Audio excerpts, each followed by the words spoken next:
Halo pemirsa GPR TV dari Sabang sampai Merauke, dari Miangas hingga Pulau Rote. Bertemu lagi bersama saya Bilqis Sabila dalam program Kominfo Newsroom. Halo pemirsa GPR TV dari Sabang sampai Merauke.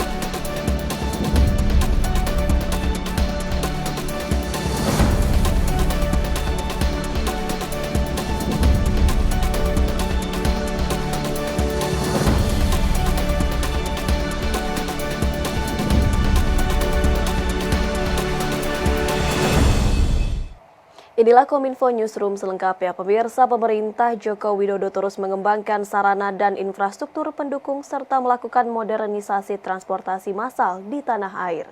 Dalam tinjauannya, Presiden Jokowi menyebut Indonesia menjadi negara pertama di kawasan ASEAN yang memiliki transportasi kereta cepat.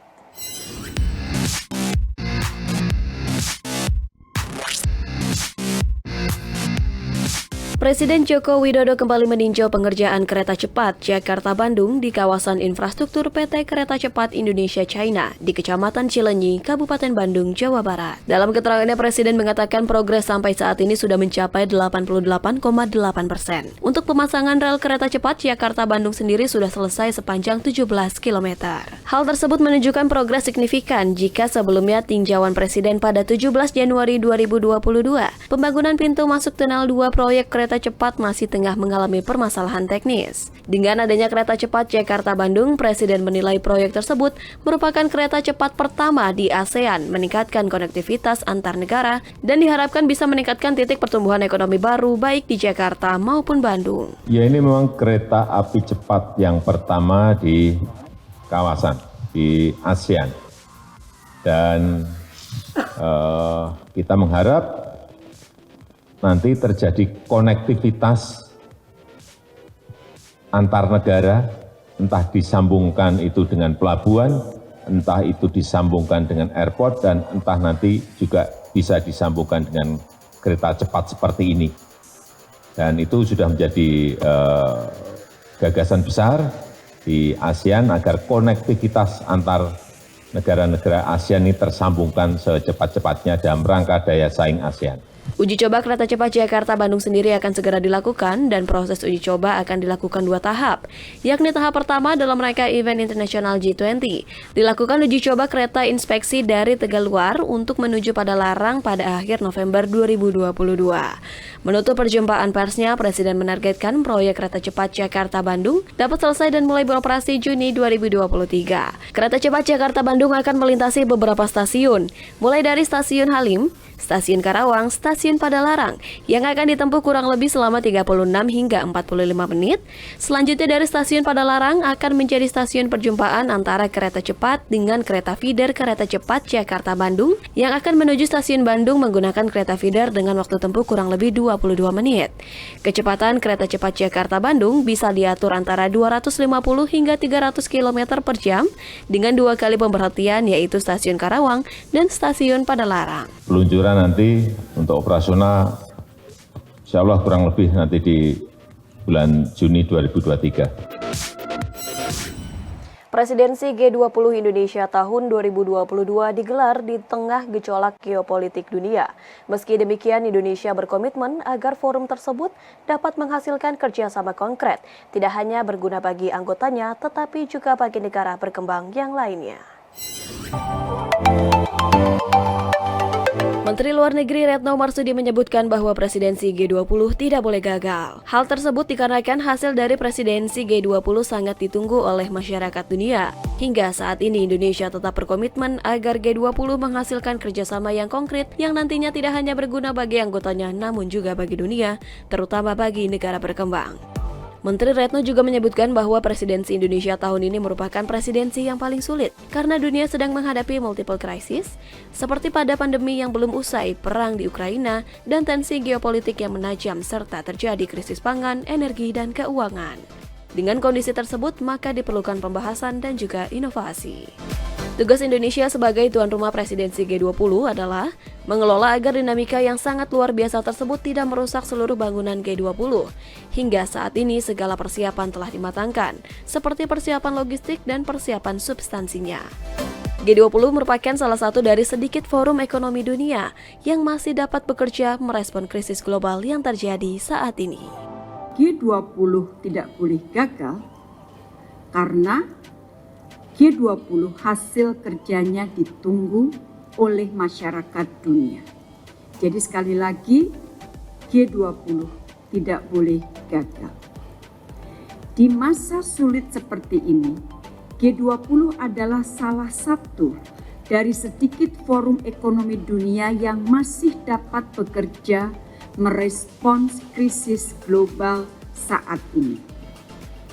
Taruhannya terlalu besar jika G20 gagal, karena sekali lagi menyangkut nasib dan kesejahteraan miliaran penduduk dunia, terutama di negara berkembang.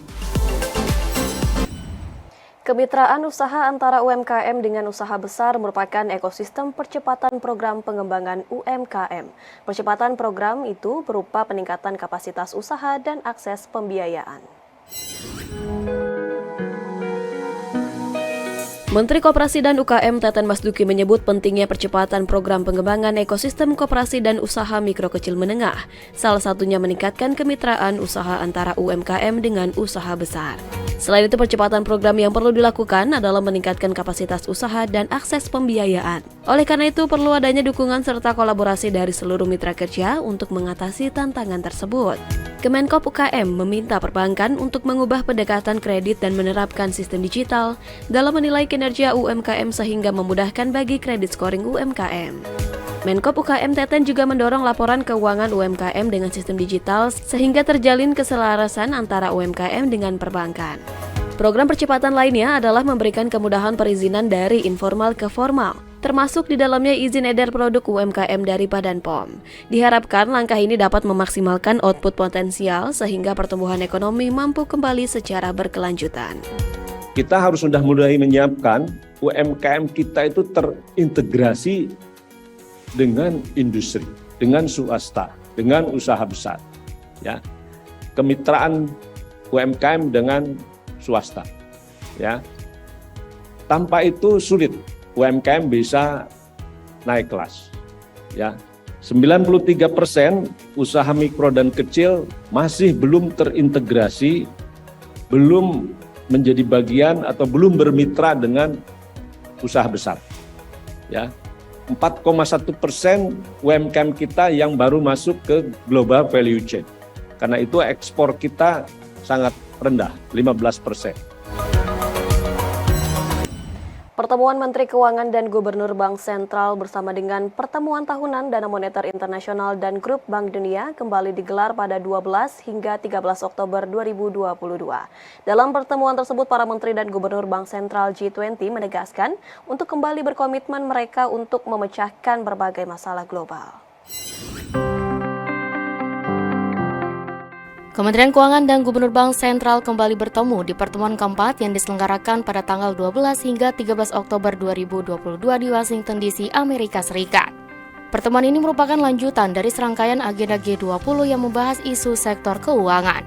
Dalam pertemuan keempat, para Menteri dan Gubernur Bank Sentral G20 menegaskan kembali komitmen mereka untuk mengatasi tantangan ekonomi global sehingga terwujud hasil nyata. Pertemuan Menkyu dan Gubernur Bank Sentral dihadiri langsung oleh 66 orang pimpinan dan 4 orang secara virtual dengan total delegasi, yakni sebanyak 304 orang hadir secara luring dan 67 orang secara daring.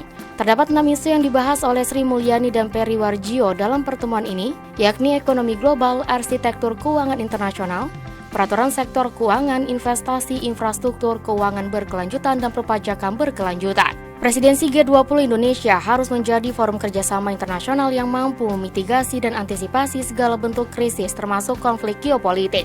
Pertemuan Menteri G20 menjadi tantangan untuk bisa mencapai komunike agar bersama mencapai recover together, recover stronger.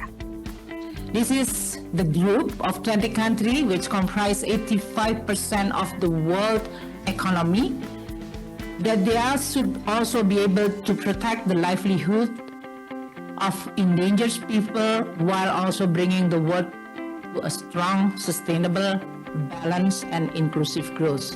A huge task with the current environment and challenges.